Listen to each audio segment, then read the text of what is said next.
kalo kilita ani nani samba flani muga ani kile aw munun ban filɛ sanga na ka wakati an ka bololo kana la Mali kɔnɔ yan fo ka taa se Mali kɔkana ma an bɛ aw bɛɛ fo a ka wakati o cogoya la aw tun sigilen bɛ ka aw ka kunnafoni min ma kɔnɔ Mali kunnafoni.net ale jabarani kan nin ye o waati sele a y'aw bisimila.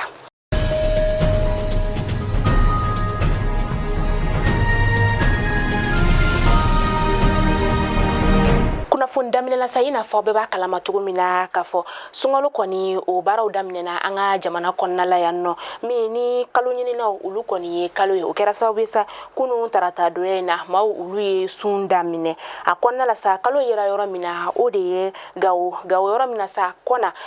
ale bɛ Mopti fana o ta fanfɛla o la o de siratigɛ la sa an ka silamɛ diinɛ tigilamaw olu bɛ na sun tile 30 o kɔnɔna la a tile 30 yɛrɛ la sa maa man ka tɛ ka dumuni kɛ kuma ta se ka taa jimi o ma tile kɔnɔna la nka maaw yamariyalen don ka taa se wulafɛ yanfan ma sa ni ka ji k'aw min ka tila ka dumuni o kɛ an ka jamana fan dɔw bɛ yen nɔ sa olu kɔni fana ma se ka sun o daminɛ ka sababuya kɛ lakanabaliya o bonyana kosɛbɛ lakanabaliya in kɔnɔna la sa a kɛra sababu ye ni ka nafoloko o gɛlɛya kosɛbɛ yɔrɔ minnu fana bɛ yen nɔ sa ni olu fana ma sun daminɛ o de ye Ɲɔrɔn du Sahel ale bɛ Kayi mara o la ani Yoroso ale bɛ Sikaso mara la Tijaniya kalandenw olu y'a yira k'a fɔ ko olu ma kalo o ye o de la olu kɔni fana ma sun o daminɛ u bɛna bi donya in de la sa n'u u ye kalo ye olu bɛna u ka sun ni ka o daminɛ Kidali fana a yirala k'a fɔ ko kalo ma ye yen fana olu fana ma sun ni ka o daminɛ an bɛ wagati min na i n'a fɔ sisan nɔ.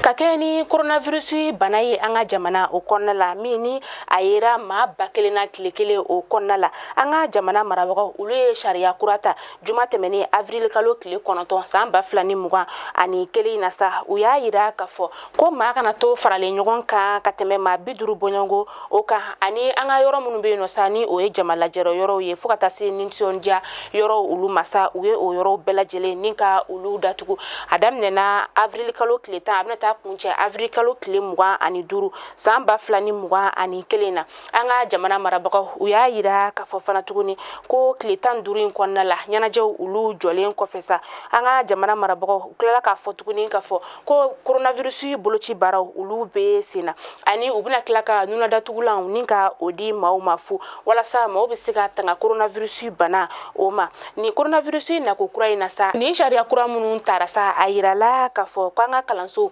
olu kɔni sen tɛ a la fo ka taa se an ka silamɛw ta fanfɛla la ni o ye seliyɔrɔw ye ani ka taa se sugu fana ma olu sen tɛ nin ko ninnu na nin wagati o la. Kajolo taji kɔni sɔngɔ jiginna olu ka dugu o kɔnɔna la kosɛbɛ sibiri tɛmɛnen na a yirala k'a fɔ taji sannaw fɛ sa ko taji yɛrɛ kun litiri bɛ t'i jɔ sifa wari 120 de la nka nin wagati na sa a bɛ sifa wari 104 na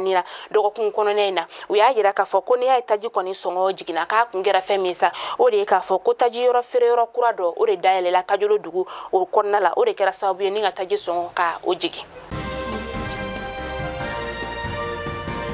Sidi Ibrahima Uldo Sidati ale tun ye coordination des mouvements de l'Azawada o ɲɛmaa ye sa a kɔni bɔnɛna ani na maa manafɛntigi lakodɔbali dɔw fɛ sa an ka faba o kɔnɔna la u kɛlen ka nin waleya jugu in kɛ tuma min na sa u y'a ta tele la ni ka u kunda kan kilinikiba dɔ la an ka faba o kɔnɔna la nka an dabama kɔni ka wele sera a ma o wagati kelen in na an bɛ dugawu kɛ ala ka barabara dali nɔgɔya ye.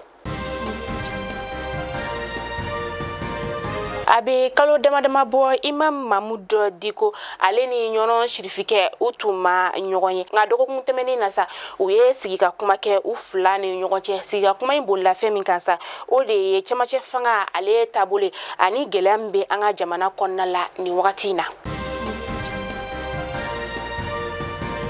Mouvement M5 RFP ɲɛmaa ni o ye Dr Shokɛla Kokala Mayiga ye ale kumana a ka bɔlɔlɔkalan na min ni a y'a yira k'a fɔ ko maa dɔw bɛ yen nɔ n'u bɛ k'a fɔ ko M5 RFP ko a cɛbɔ ye ale ye san 2022 jamana ɲɛmaa kalafili o la a bɔra ka o kuma ni ka o nkalontigiya ko maa minnu bɛ yen nɔ sa ni u bɛ ka nin kuma ninnu ni k'a fɔ k'u tɛ M5 RFP ka ɲɛtaga o de fɛ an bɛ wagati min na i n'a fɔ sisan nɔ ko M5 RFP ale kɔni ma cɛbɔ kɛ fɔlɔ min n'a bɛ yira k'a fɔ ko nin ye jamana ɲɛmaa kalafili la ko nin ye olu ka cɛbɔ ye nin wagati o la. Amita ko kan kibaru la amita Burkina Faso ka ulu ka jamana kɔnɔna la u ka jamana ɲamakɔrɔ n'o ye Blaise Compaoré min ni ale bolila ka taa i daga Côte d'Ivoire kaw ka jamana kɔnɔna la a ka kiri ulu kɔni mina kɛ kiri mina boli fɛn min kan sa o de ye k'a fɔ ko ale de kɛra sababu ye ni ka Thomas Sankara ka a bɔnɛ ani na ni wagati na a ka kiri don kɔni o ma fɔ fɔlɔ nka a ka kiri sɛbɛnfura olu kɔni bilala ka taa kiri so bonba la sa ni kiri tigilama olu ye kuma ye ni ka a tiɲɛtigiya Wagadugukaw olu fɛ yen nɔ san 34 Thomas Sankara ni ale bɔnɛna ani na a kɛra octobre kalo tile 15 san 1977 o la. Sungalo ale daminɛna Nigeriakaw ka jamana o fana kɔnɔna la kunu avril kalo tile 13 san 2021 na sa u ka diinɛ tigilamaabaw olu y'a ɲini u ka jagokɛlabaw fɛ sa k'a fɔ ko u kana dɔ fara u ka balo olu sɔngɔ kan ko ka kɛ san o san sungalo o la u bɛ dɔ fara u ka balo sɔngɔ kan o de la u y'a laɲini u fɛ k'u ka u ka balo ni ka olu sɔngɔ sɛbɛkɔrɔ jigi walasa u ka dugulamaw u bɛ se ka sungalo kɛ hɛrɛ ani baden na.